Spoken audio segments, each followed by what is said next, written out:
Tuntutlah ilmu mulai dari buayan sampai liang lahat. Begitulah bunyi nasihat yang patut kita cermati. Berarti, tidak ada kata terlambat untuk menuntut ilmu. Walaupun umur sudah lanjut, begitulah kisah yang dialami ulama besar terdahulu, yaitu Ibnu Hazar.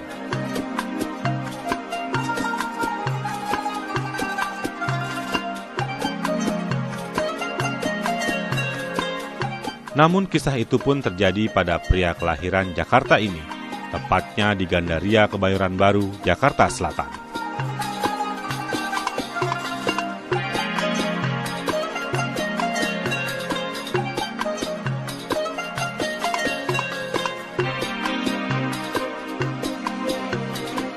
Dialah Muhammad Haris Hakam, anak dari guru Haji Abdul Karim Marjuki yang disingkat Hakam, yang juga merupakan nama dari nama Allah, dan ibundanya Hajah Halimah. Saya lahir tahun 60-an, mulai 64. Ya. Orang tua saya sudah mengajarkan ya untuk belajar, ya, membaca Al-Quran, belajar alif-alifan, sehingga beliau menitipkan saya kepada muridnya, ya, almarhum Bapak Haji Amarullah, karena dialah yang menghantarkan saya dengan huruf-huruf hijaiyah sehingga saya bisa membacanya. Awal mula berhenti jadi pengacara dan mulai menekuni dunia ya keagamaan ini, gramatikal bahasa Arab, saya mulai mengajar juga. Yang belajar kepada saya itu orang-orang pensiunan umur 65 tahun. Ada Pak Haji Sumarno itu 65 tahun baru belajar alif bata, sampai bisa membaca Al-Quran dan sampai dia bersyukur berangkat haji. Saya SD di Keramat Pela 03. Kemudian saya melanjutkan pendidikan di Sanawiyah Darul Ma'arif Cipete, Jakarta Selatan. Kemudian waktu saya meneruskan ke SLTA, saya masuk aliyah di Jombang, Jawa Timur. Idealnya pada waktu itu bersamaan menghantarkan keinginan orang tua saya agar saya bisa menjadi kader penerus beliau. Dimasukkanlah saya di pondok pesantren Tebuireng. Cuma 1 tahun kalau tidak salah saya di Tebuireng. Saya keluar, saya lari dari Tebuireng karena saya nggak betah. Ya. Pada akhirnya sekian puluh tahun saya bisa menduga bahwa ketidakbetahan saya di pesantren kala itu barangkali motivasi dan niatnya yang belum cukup pada waktu itu. Tapi walaupun saya keluar dari pesantren, saya tetap di Jombang sehingga saya menyelesaikan aliyah di luar. Ya. Selesai saya kuliah di UNS, Universitas Negeri ya, 11 Maret, Surakarta. Saya masuk ambil filsafat pendidikan. Setelah kuliah di Universitas Negeri, saya dengan fakultas yang saya pilih, yang saya idolakan itu, ternyata saya juga nggak betah. Saya tidak betah dengan pendidikan yang saya pilih itu, sehingga saya pindah ke Yogyakarta. Saya masuk Fakultas Hukum. Di Fakultas Hukum, saya ngambil jurusan Perdata di Universitas Cokro Aminoto. Karena saya di dunia kepengacaraan itulah, maka saya kenal dengan istri saya di Jawa Timur. Berkenaan karena memang pada waktu itu saya mesti sering ke Jawa Timur menyelesaikan kasus. Sementara orang tua saya tambah tua. Dia berharap benar saya orang yang memegang tali dari tiang bendera yang sudah dia naikkan. Saya sendiri pengacara, dunianya seperti itu. Saya menyebut orang tua saya ini guru karena memang dialah yang pantas menjadi guru saya. Karena bukan cuma sekedar mengajarkan, tapi dia menjadi al-murabbi. Seorang yang mengerti benar tentang kejiwaan saya, untuk tidak saya berontak. Perkataan itu ternyata cukup kuat.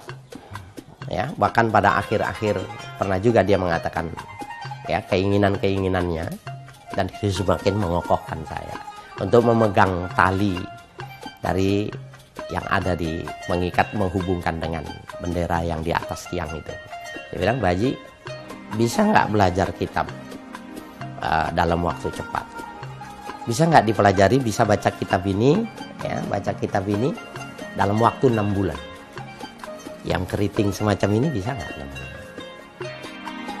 Saya dilihat dari ujung kaki, ujung kepala, ini pengacara mau bisa baca kitab tapi pengen belajar cuma 6 bulan. Pengennya bim salah bim. Dia bilang nggak bisa, 2 tahun deh kalau mau belajar. Saya bilang, oh kalau 2 tahun saya nggak mau, kelamaan. Tapi dia ngerti benar psikologi saya, orang yang seperti itu. Dia bilang, oke, bisa 6 bulan, tapi ngajinya setiap hari dan nggak boleh bolos. Dia paham benar dengan watak anaknya. Mulailah saya belajar. Dulu belajar ilmu nahwu, ilmu besarot, ya, ilmu dasar untuk mempelajari itu. Kemudian saya dikenalkan sama Al-Muallim Muhammad Syafi'i Hadami, ya, saya diantarkan, saya belajar di situ, saya memperdalam ilmu alat. Setelah ya dengan Muallim Kiai Haji Maulana Kamal Yusuf, saya mengaji juga kepada Abuya Muhammad Dimyati bin Muhammad Amin Al-Bantani Cidahu, ya, Pandeglang. Saya ngaji juga kepada Syekh Muhajirin Amsar Bekasi.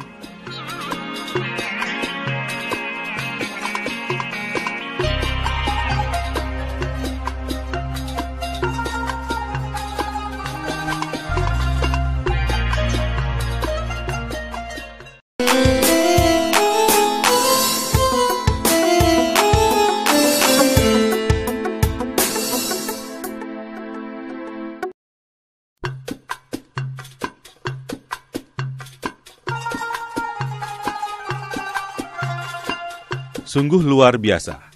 Pria yang berusia 39 tahun ini dan dikaruniai 3 orang anak, walaupun tidak mengenyam dunia pesantren, ternyata bisa menggantikan peran sang ayah untuk menjadi guru agama di masyarakat. Hingga di suatu saat beliau mengajar ngaji pada 3 orang yang sudah magister lulusan UIN. Saya Fakultas Hukum mengajarkan orang magister lulusan Fakultas Agama di UIN Jakarta. Ya, ada 3 orang magister yang belajar pada saya setiap hari. Lama-lama saya paham, kalau begitu saya bisa kuliah dong. Maka saya suruh, ya, salah seorang yang ngaji kepada saya, magister di sebuah perguruan tinggi masyhur di Jakarta. Saya bilang, kalau bilang bisa kuliah, saya mau kuliah. Karena ini ijazahnya tidak linier. Ternyata di perguruan tinggi itu, di pasca sarjana S2 itu, sarjana 2, orang tidak lagi berpikir tentang linear, tetapi soal kemampuan. Saya datang, saya ujian.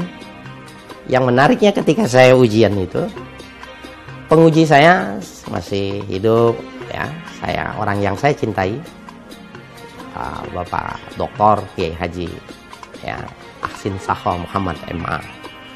Nah, para pemirsa, kemudian dia ambilkan, ya, kitab. Saya ingat benar kitab Al-Maraghi jilid pertama. Dengan mudahnya beliau mengatakan, baca, kalau tidak salah sekitar 2 baris 3 baris dari sini ke sini. Cuma suruh baca, tidak diminta untuk menerjemah. Saya baca, dan izin Allah Subhanahu wa taala, ya, bekas dari saya belajar kepada guru Haji Abdul Karim. Saya punya orang tua, Al-Muallim Muhammad Syafi'i Hadami, membekas. Jadi 18 tahun dari S1 ke S2. 2004 saya masuk, 2006 saya selesai S2. Alhamdulillah saya termasuk wisudawan terbaik.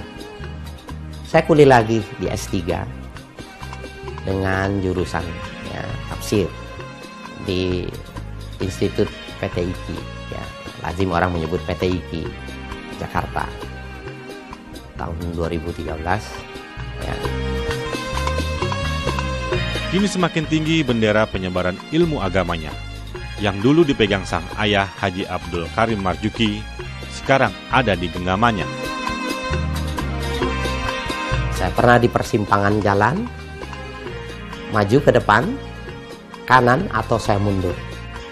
Maka pilihannya saya maju tapi tidak ke depan, belok kanan, banting setir. Dan itu yang ingin saya katakan, kalau ini menjadi sebuah buah pertemuan kita, gigit dengan gigi geram. Bahkan saya sangat mengharapkan benar pada para asatiz, kuasai ilmu itu dengan benar-benar. Jangan sudah tampil di televisi, ketika ditanya tentang satu masalah, kemudian berfatwa, tidak mau mengembalikan marajiknya. Al-Quran itu menurut Al-Quran, menurut hadis. Tidak ada Al-Quran, tidak ada Islam itu menurut saya. Sampai kita sekarang ini kebetulan Sinta berada di pondok pesantren As-Safinah, sebuah ma'had tahfidzul Quran wal mutun, ya. Lembaga yang mengajarkan orang untuk menghafal Al-Quran, kemudian mendalami Al-Quran. Pada kapasitas ini ada yang kedua, menghafal teks-teks kitab klasik yang cukup untuk menjadi ustadz di kampungnya, ya. Di mana saya datang, saya bawa kader yang ada di kota itu, sehingga pesantren ini walaupun belum besar, tapi representasi Indonesia, karena dari beberapa provinsi yang ada di Indonesia sudah ada di sini. Sekolah di sini gratis, nggak usah bayar. Syaratnya cuma satu, serius. Sebuah antisipasi ketika orang membuat sistem pendidikan Al-Quran dengan gedung yang sangat luar biasa, bagus, ya, mewah, seperti hotel. Cuma mau masuknya mahal, 30 juta, 25 juta. Saya khawatir 25 tahun yang akan datang, orang miskin nggak kenal Al-Quran karena mahal. Nah, pesantren ini barangkali menjadi sebuah alternatif. Saya pingin orang-orang miskin di sini, yang pingin, ya, belajar untuk menjadi kader bangsa, kader umat, kader ulama ke depan, belajar di sini gratis. Cuma satu syaratnya, ya, serius. 10 tahun yang akan datang, orang tua saya, guru-guru saya, mereka bangga.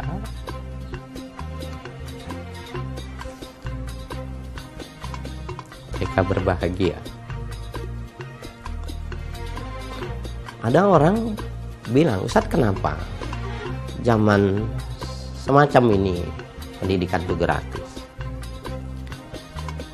Saya bilang sederhana saja pada awalnya, walaupun pada akhirnya saya menyesal mengatakannya, karena saya tidak bagus dalam memberikan jawaban.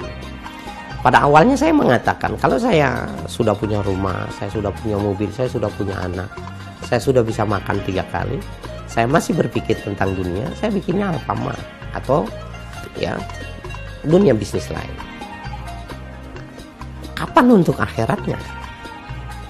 Saya cabut ucapan itu karena itu menjadi sebuah kalimat yang Allah tidak suka, ya, mengedepankan sesuatu, ya, yang belum jelas ternilai ikhlas di sisi Tuhan.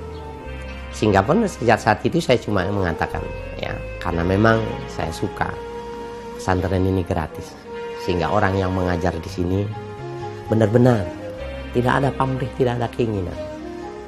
Sementara guru-guru yang lain, ya, saya mesti carikan dana dari, ya, para donatur, ya, para pengurus yayasan dan lain sebagainya.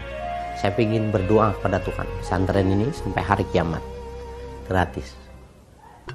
Sehingga sebelum saya meninggal, saya ingin buat badan usaha. Kalau para pemirsa ingin bersama berdakwah untuk kepentingan agama, saya ingin punya sebuah badan usaha sehingga guru-guru ini harus mendapatkan honorarium, sementara yang sekolah gratis. Jadikan saja kita ambil upahnya nanti kelak di akhirat. Itulah yang membahagiakan orang-orang tua kita, guru-guru kita. Dia bangga pernah melahirkan anak. Banyak yang meminta saya waktu itu untuk menjadi sekretaris salah satu parpol yang besar. Saya sudah terbayang di otak saya, berarti DPRD itu di tangan saya. Tapi saya berpikir, inilah cobaan buat saya dalam memilih. Saya tolak baik-baik, ada 2 yang saya tolak baik-baik. Nah, pemirsa, di selain daripada dakwah juga, ya, saya merasa kurang cocok berdakwah dalam dunia politik, maka saya di samping dakwah yang bil lisan, saya juga menulis. Saya lupa ya. Ini awal mula saya menulis, saya menerjemahkan karena saya merasa sulit mencari kosakata dalam menyusun penterjemahan ya. Jadi translator itu nggak mudah. Saya mencoba menulis, dan ini kitab Ad-Durrul Farid fi Aqaidi Ahli Tauhid, karangan Imam Ahmad ya, An-Nahrawi, ini saya terjemahkan kitab tauhid ini. Dan waktu itu, waktu saya mau menerbitkan, saya mau mengajarkan kitab ini, saya serahkan sama Muallim Syafi'i Hatami. Beliau waktu lenggang, saya bilang, Muallim ini tolong dikoreksi dan tolong diberi pengantar. Bila salah, coret saja Muallim, saya akan perbaiki. Begini beliau cara memeriksanya.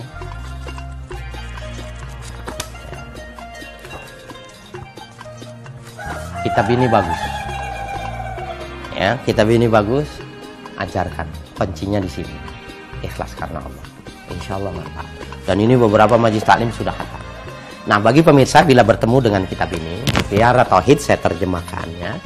Tolong diedit, karena waktu itu saya tidak bisa mengetik. Ya, jadi ada beberapa yang perlu editing. Ya. Kemudian saya juga menerjemahkan kitab Salalimul Fudola, Syekh Muhammad Nawawi Al-Bantani. Salalimul Fudola saya terjemahkan, bagi pemirsa juga nanti akan mudah kalau ingin mendapatkan ini untuk mengajar, maksudnya bagi ustadz-ustadz muda yang perlu memperkaya kosakata bahasa ya, maka ini diterjemahkan seperti itu. Dan bagi para pemirsa juga bisa membaca karya dari Abdul Wahab Asy'arani, Wasiyatul Mustafa di Ali ibn Karramallahu wajhah. Saya terjemahkan juga menjadi wasiat Nabi. Ini kalau ada penerbit yang ingin menerbitkan liizil Islam wal Muslimin, tidak usah memberikan royalti kepada saya. Setelah diedit, saya sepakati diperbanyak dan tidak ada royalti. Liizil Islam wal Muslimin.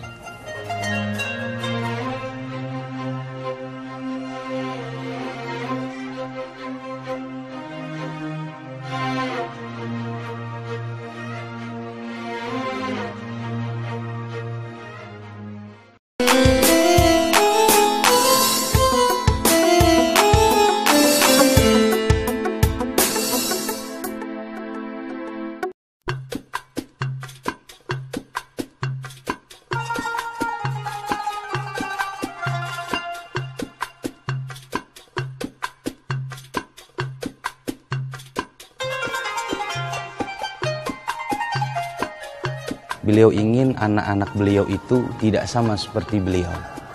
Beliau itu untuk mendalami ilmu agama itu cukup sudah tua, tidak dari muda. Maka setelah beliau kembali menekuni ilmu agama, ketika umur beliau sudah mulai agak senja, gitu, sudah memiliki beberapa anak, maka beliau kejadian itu tidak ingin terjadi kepada anak-anak beliau. Sehingga sedini mungkin anak-anak beliau disuruh atau diperintahkan oleh beliau untuk menggali ilmu agama. Maka ada salah satu adik saya yang baru berumur sekitar 4 tahun ketika itu, karena pengen banget beliau ingin menggali potensi sekecil mungkin, maka dari umur 4 tahun sudah dititipkan di pesantren, dipondokkan dari kecil. Dan alhamdulillah hasilnya ketika adik saya baru berumur 11 tahun, beliau bisa selesai 30 juz. Saya ingat sekali beliau pernah mengaji kepada Tuan Guru Abu Yadimyati Banten, Cidahu, almarhum. Nah beliau itu kalau ngaji ke Abu Yadimyati itu, Buya itu kalau ngajar itu 6 kitab sekali ngaji. Dan kitabnya itu tidak ada yang kecil, kitab-kitab besar semua. Sehingga beliau yang dulu belum punya kendaraan harus naik kendaraan umum itu, memakai tas itu, kalau bawa kitab sampai jebol berulang kali. Kayak orang dipanggu, di bawah. Karena begitu pengen belajarnya ke Banten, kalau dia beliau begitu gigih berangkat dari pagi, kadang sampai harus nginap terlebih dahulu. Beliau nyari ongkos, nyari buat ini dan ini segala. Kegigihan itu yang membuat kita kadang-kadang merasa malu. Maka ketika kita pengen mulai ngaji, orang tua kita, Buya bilang, ya sekarang mah udah enak untuk belajar. Sudah ada kendaraan, sudah ada ongkos, sudah ada orang tua yang membayar. Dulu waktu ayah mau belajar, Buya mau belajar, harus mencari uang terlebih dahulu, harus naik kendaraan umum, harus izin kepada gurunya dan sebagainya. Itu yang membuat kita anaknya malu. Bahkan hingga sampai saat ini pun kita sudah besar gitu. Beliau ketika ingin menasehati anak-anaknya itu, beliau tidak melalui omongan, bahkan melalui tindakan saja beliau. Ketika beliau ingin menyuruh anak-anaknya untuk sekolah yang lebih tinggi gitu, beliau tidak mengatakan ayo kuliah lebih tinggi, tidak, tapi beliau buktikan diri beliau sendiri. Hingga sampai saat ini pun beliau masih kuliah di umur yang senja untuk untuk meraih titel gelar doktor beliau. Beliau itu sangat disiplin. Jadi dia ingin apa yang beliau ajarkan itu bisa diserap oleh santri-santrinya. Sehingga kedisiplinan yang beliau terapkan di sini, bahkan jauh sebelum ada pesantren ini, beliau juga mengajar di kediaman beliau di Kebayoran Baru. Itu santrinya sendiri juga diterapkan kedisiplinan. Saya punya pengalaman, belum pernah saya menghaji bikin surat, ayo kita ngaji serius, kita bikin perjanjian. Jadi tidak boleh tidak hadir, harus hadir. Dia pernah bicara sama saya, bilang, kita kalau pinter tuh jangan buat diri sendiri. Kita kalau kaya pun juga jangan buat sendiri. Mari kita berikan kepada orang lain, supaya hidup kita itu lebih manfaat kepada orang lain. Dan pesantren ini, santrinya tidak dikenakan biaya sama sekali. Kalau yang mampu, pengen di sini, ya, itu dia bayar sesuai dengan kemampuan dia. Kalau memang dia mampunya sekian ribu, ya silahkan. Itu pun untuk subsidi silang kepada santri-santri yang tidak mampu. Biiznillah saya belajar kitab ini, jadi sudah selesai S1 dan saya sudah punya anak, sudah berumah tangga, kurang lebih kira-kira anak saya sudah 3 orang pada waktu saya mulai belajar, menekuni belajar ini. Kalau di antara pemirsa ada yang pengen jadi ustadz, pengen jadi kiai, sudah berkeluarga, ya, dan pingin benar, syaratnya cuma satu. Dari pengalaman saya, ketika belajarnya sungguh-sungguh, ya, ilmu dijadikan nomor 1, ya, baru kemudian istri dan anaknya, maka ilmu insya Allah bisa turun, asalkan niatnya benar-benar ikhlas. Dan saya termasuk yang mengalami itu. Saya tanpa lewat pondok pesantren di Jakarta, sudah berkeluarga, kecewa dengan dunia kepengacaraan, tidak punya pendidikan, tapi saya pengen supaya tangan gemetar orang tua saya bisa menangkap. Tekadnya kuat, jadikan nomor 1, keluarga nomor 2. Pasti bisa.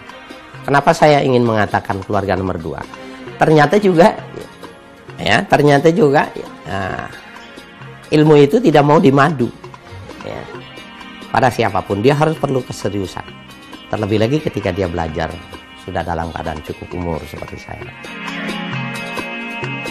Perjalanan sang tokoh akan terus berjalan, mencari kebaikan, menebar manfaat.